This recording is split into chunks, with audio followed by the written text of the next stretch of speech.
Era chiamato l'erede, era colui che avrebbe dovuto traghettare il nazionalismo bianco da un'ideologia fondata sull'odio ad un'ideologia mainstream, a un progetto politico. Avrebbe, perché le cose non sono andate esattamente così. Questa è proprio la storia della transizione di Derek Black da un destino che sembrava segnato a un destino che invece è stato capace di costruirsi. Oak Creek, è agosto 2012.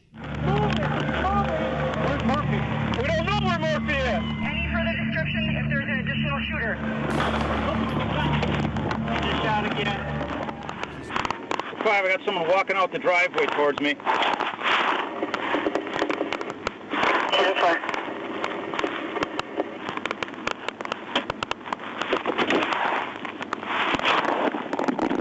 Page comes out and he starts running away from me, and his arm comes up and I see the gun and we both shoot at the same time. My shot missed, and his shot hit me directly in the face. The bullet went down my throat, ripped apart my larynx and my voice box, bounced off my spine, and that bullet's in my neck. I got up behind the car. I was looking to see where he was, and there's still shots coming. I couldn't see where he was. I was very focused on the distance away from me, or where I thought he was, and that was a mistake on my part, because he had actually ran directly around, came straight up here, and he flanked me on the side. So his next shot shot the gun out of my hand.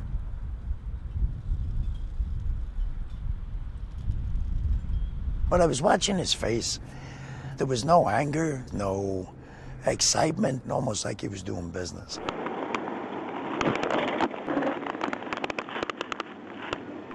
I got a man with a gun in the parking lot.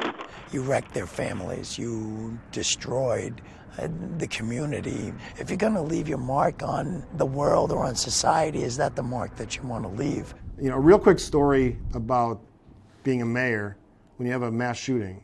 It can be your whole story.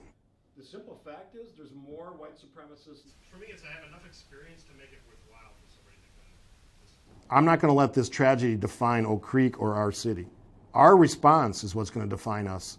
We had Paul Ryan, who later was the vice presidential candidate for president, spoke. And support. But to hear the stories of the family members is something I will never forget. It was probably as close as I've ever come to breaking down. I was inspired and proud of the community because they immediately stepped up and said, this is our shared grief. For the first 2 weeks, we brought in every agency, grief counselors, social organizations that could help the members deal with their immediate concerns. In the long-term process, the challenges as a mayor is to how do you deal with that? And the way that I deal with it is to talk about it. What are we doing to change that fact? That you've had enough. They've asked me to get involved on this issue. Actions of our police officers prevented an even greater tragedy.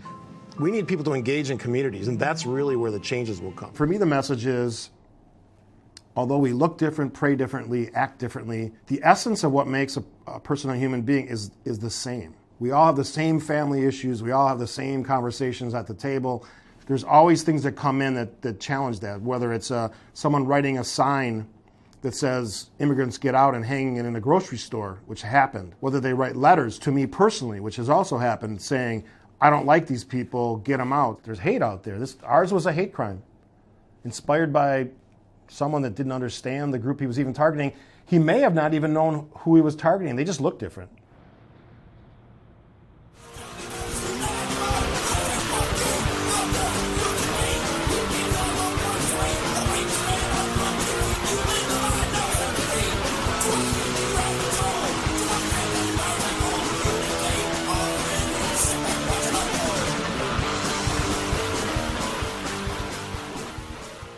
Which was founded by our guest, Don Black, the former Grand Wizard of the KKK, who joins us tonight from Boynton Beach, Florida. Mr. Black, welcome. I wonder if you are proud of the connection between Mr. Page and your website.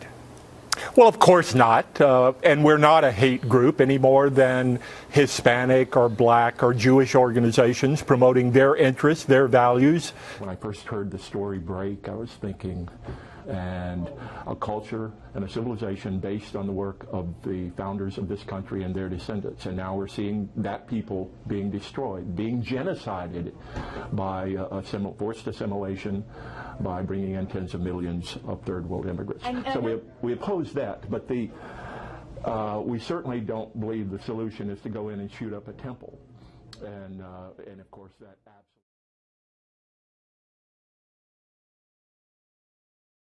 Stormfront is the oldest and the largest hate site in terms of registered users that exists.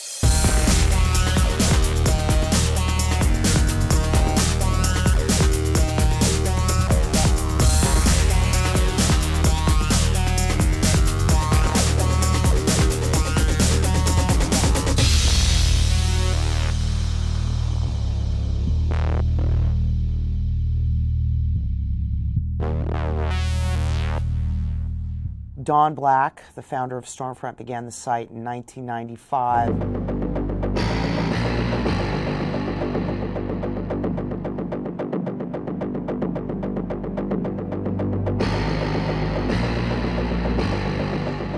Over the years, I've distributed tens of thousands of leaflets and newspapers, maybe hundreds of thousands, but we never were able to reach the kind of audience that we can now so easily and inexpensively. Stormfront has, for years and years and years been the main site for us in terms of white supremacist activity. It has more than 300,000 registered users. They come from all over the world.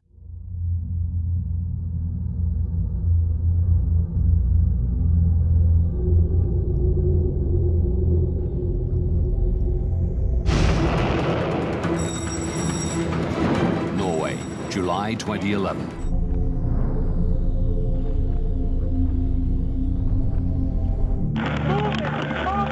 Where's Murphy? We don't know where Murphy is. Any further description if there's an additional shooter? Just shot again. He's still shooting. Derek, from a very young age, 9 or 10 years old, was a central figure on Stormfront. He ran the Stormfront Kids section. He put up cartoons. He created propaganda and other things that were particularly attractive to young people who were looking at this movement or getting interested in hate ideas. Derek, again from a young age, was the traveling partner of his father, Don Black. And so they attended hate group events like those put on by the Council of Conservative Citizens or American Renaissance. So he's a very well-known figure in white supremacist circles, certainly in his youth, the most prominent young white supremacist in the United States. So we were watching him and writing about him and trying to reach out to him. Derek has always been very reluctant in the past, when he was still involved in white supremacy, to speak to the Southern Poverty Law Center.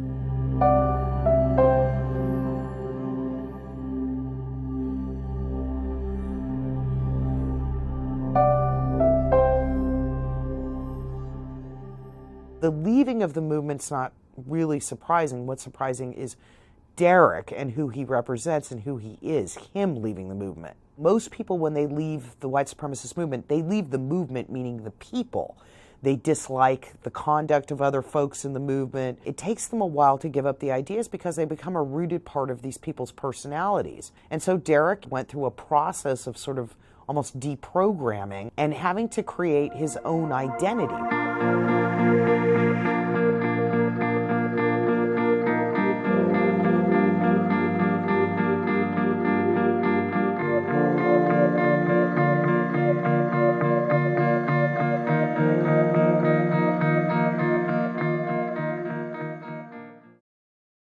Derek studia differenze biologiche tra le razze, quoziente intellettivo, la statistica dei crimini, tutto quello che può servire a radicare le sue convinzioni in qualcosa che sia fattuale.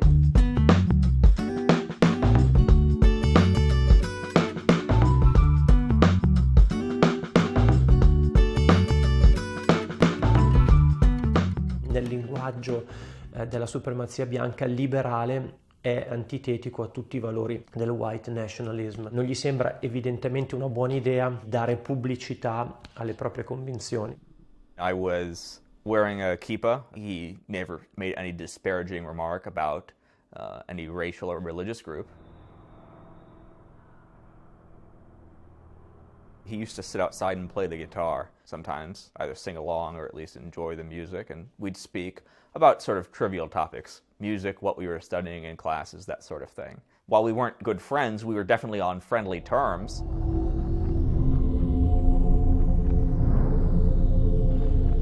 Another student was doing some research on terrorism, I believe, and was going through different websites and noticed a picture that looked very familiar and posted this picture to that forum where students at the college could post. And someone pointed out that this was actually a student at the college, Derek Black. And I was totally shocked. As soon as anybody at the school found this out, as you could probably imagine, that was the only thing that anybody spoke about for months and months, basically.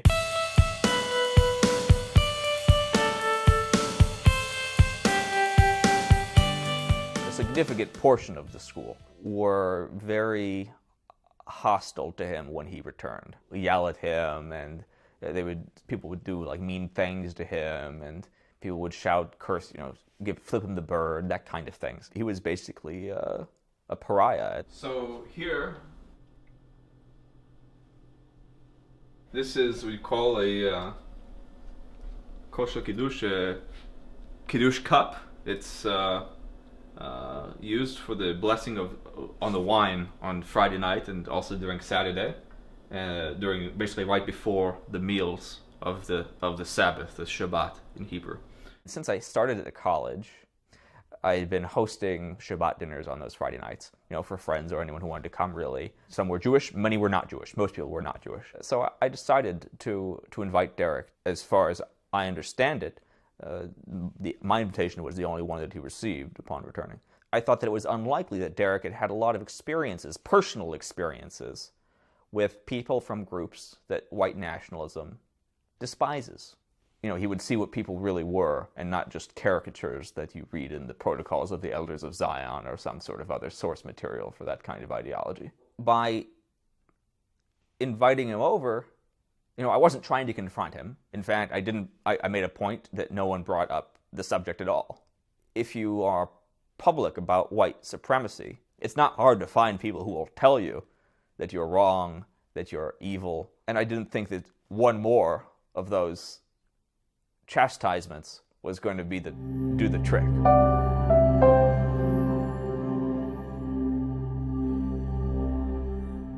I don't want to say a first date, but you don't know what's going to happen. I would pray by myself, and then I would come to the table. Everyone come to the table. I would have cooked already. I would say a blessing over a cup of wine. He sort of went with the flow. I think the conversation was nice. We have common interests. We were both interested in history. We would speak about music, but casual conversation, basically friendly, and there was very tense at first, but as the night goes on, you sort of forget who you're talking to, and especially over time, because not only did he come that week, but he came back week after week after week from then on.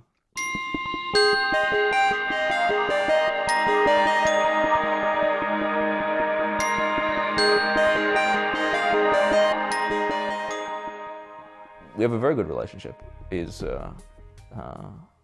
one of my best friends today.